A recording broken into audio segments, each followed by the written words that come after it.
Hey guys, T here. Sorry for taking so long to write another one. I'm writing this just as I'm getting back from the bar, so bear with my writing as I am a tad on the drunk side. I was at the bar, chatting with some of my coworkers, more specifically, the fellow who Jimmy rigged a lamp to stay on his car at all times. Let's call this gentleman K.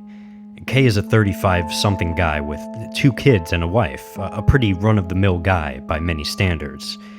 Last summer, something happened to him while he was delivering a pizza out north of our town that really fucked him up, like bad.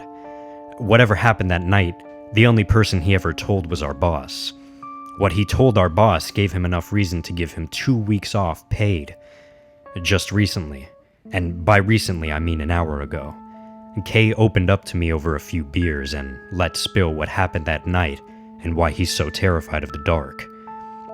I have his permission to rewrite this because I guess he wants to warn people about what's out there. The following paragraphs are what I understand about what happened to make Kay so terrified of those lonesome highways. From what I understand about Kay's story, it was June of last year, and he was taking a routine delivery out to the edge of our delivery range. I'm seeing a correlation between fucked up stuff and the further we are from town. Anyways, a routine delivery out to the boonies, except this one turned out not to be so routine. From what Kay told me and the rumors we all heard, this is what followed. On one of the straightest stretches of highway this town has, Kay somehow managed to roll his car 7 times in the ditch on the other side of the road. Having known Kay for a long while, I know this guy is a great driver. Always doing under the speed limit, and never smokes a do while he drives like most drivers. I'm guilty for it too some nights. Kay was a really stand-up employee. When Kay rolled his car, people say it was just like he forgot how to drive. Apparently he just took his hands off the wheel and careened into the ditch. Anyways, enough of the rumors. This is what Kay told me himself, personally. As I was driving, it seemed like every light was just snuffed out, even the moon. I couldn't even see my hands in front of me or the gauges in my dash. It was 100% pure darkness. Like, you don't even know. Imagine the darkest place you've ever been and multiply that by 100. It was like suddenly I just stopped seeing altogether. I knew I could still see because if I brought my hands right up to my face, I could still make out my fingers, so I still had that going for me.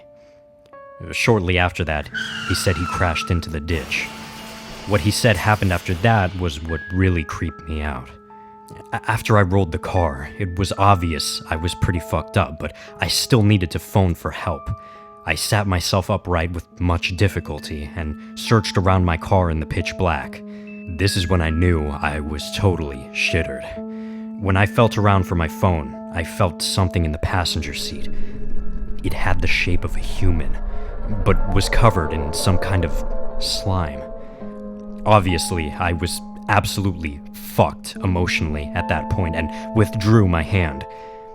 Despite there obviously being some sort of thing sitting next to me, I heard no breathing over my own.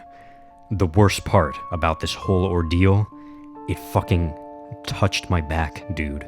I felt it grab me. At this point, Kay broke down. I didn't want to push him anymore, but I was dying to know what happened next.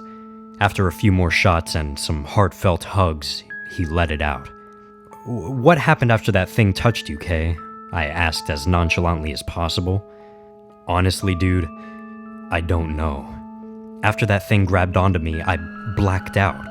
When I woke up again, I was in the back of an ambulance and could see fine. The only reason I know what happened wasn't just my brain crapping out after the accident, is because I still have the mark where it grabbed me." After he said that, he proceeded to lift up his shirt and show me his mark. Whatever that thing was, it left a pitch black mark on Kay in the shape of a human hand, only the fingers were about twice as long. I cannot emphasize the pitch black part enough. Looking at that mark made me feel like someone had photoshopped it onto his torso. It was so unnaturally colored.